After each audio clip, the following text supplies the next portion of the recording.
حضرت بلال حبشی رضی اللہ تعالی عنہ بہت مشہور صحابی ہیں، ہر مسلمان ان کے نام سے واقف ہے۔ آپ رضی اللہ تعالیٰ عنہ نے پیارے آقا صلی اللہ علیہ وسلم سے بے پناہ عشق کیا، اور جب آپ ایمان لائے تو آپ کو اتنی تکلیفیں دی گئیں، لیکن آپ نے ذرا بھی ان تکلیفوں کو روا نہیں لایا اور آپ اسلام پر قائم رہے۔ شروع میں ایک کافر کے آپ غلام تھے، جب اسلام لے کر آئے تو آپ کو طرح طرح کی تکلیفیں دی جاتی تھی۔ امیہ بن خلف جو مسلمانوں کا سخت دشمن تھا، ان کو سخت گرمی میں دوپہر کے وقت تپتی ہوئی ریت پر سیدھا لٹا کر ان کے سینے پر پتھر کی بڑی چٹان رکھ دیتا تھا تاکہ وہ حرکت نہ کر سکیں، اور کہتا تھا کہ یا اس حال میں مر جائیں، اور اگر آپ زندگی چاہتے ہیں تو اسلام سے ہٹ جائیں۔ مگر وہ اس حالت میں بھی احد احد کہتے تھے، یعنی معبود ایک ہے، اللہ ایک ہے۔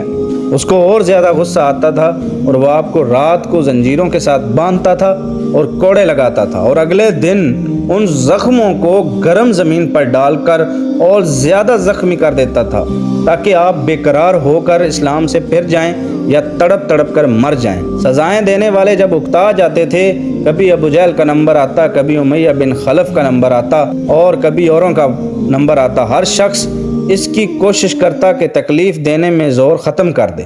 حضرت ابوبکر صدیق کو جب علم ہوا، انہوں نے جب آپ رضی اللہ تعالیٰ عنہ کی اس حالت میں دیکھا تو ان کو خرید کر آزاد کر دیا، کیونکہ عرب کے بت پرست اپنے بتوں کو بھی معبود کہتے تھے۔ حضرت بلال حبشی رضی اللہ تعالیٰ عنہ نے ان کے مقابلہ میں اسلام کی تعلیم توحید کی تھی، جس کی وجہ سے حضرت بلال رضی اللہ تعالیٰ عنہ کی زبان پر ایک ہی ورد تھا، یہ تعلق اور عشق کی بات ہے۔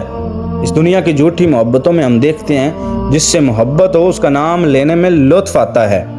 یہ بے فائدہ سی محبتیں اور یہیں پر رہ جانے والی ہیں، اور اللہ کی محبت کا کیا کہنا ہے جو دین و دنیا میں دونوں جگہ کام آنے والی ہے۔ یہی وہ جذبہ، یہی وہ محبت تھی کہ حضرت بلال حبشی رضی اللہ تعالیٰ عنہ کو جب ہر طرح سے ستایا گیا، سخت سے سخت تکلیفیں پہنچائی گئیں، مکہ کے لڑکوں کے حوالے کر دیا کہ وہ ان کو گلی کوچوں میں چکر دیتے پھریں، اور یہ تھے کہ ایک کی رٹ پر قائم تھے کہ اللہ ایک ہے، آپ صلی اللہ علیہ وسلم اللہ کے سچے رسول ہیں۔ آپ کو اس محبت کا صلہ یہ ملا کہ پھر حضور صلی اللہ علیہ وسلم کے دربار میں مؤذن بنے، اور سفر و خضر میں ہمیشہ اذان کی خدمت ان کے سپرد ہوئی۔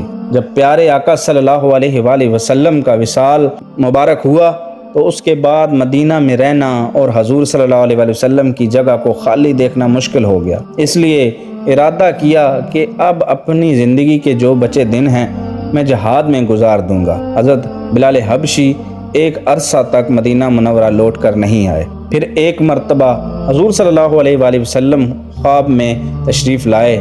حضرت بلال حبشی کو خواب میں جب زیارت ہوئی تو حضور صلی اللہ علیہ وآلہ وسلم نے فرمایا، بلال یہ کیا بات ہے، ہمارے پاس کبھی نہیں آئے؟ تو آنکھ کھلتے ہی مدینہ کی طرف چل دیے اور مدینہ طیبہ حاضر ہوئے۔ حضرت امام حسن اور حضرت امام حسین نے جب آپ کو دیکھا تو آپ نے ان کو اذان کی فرمائش کی۔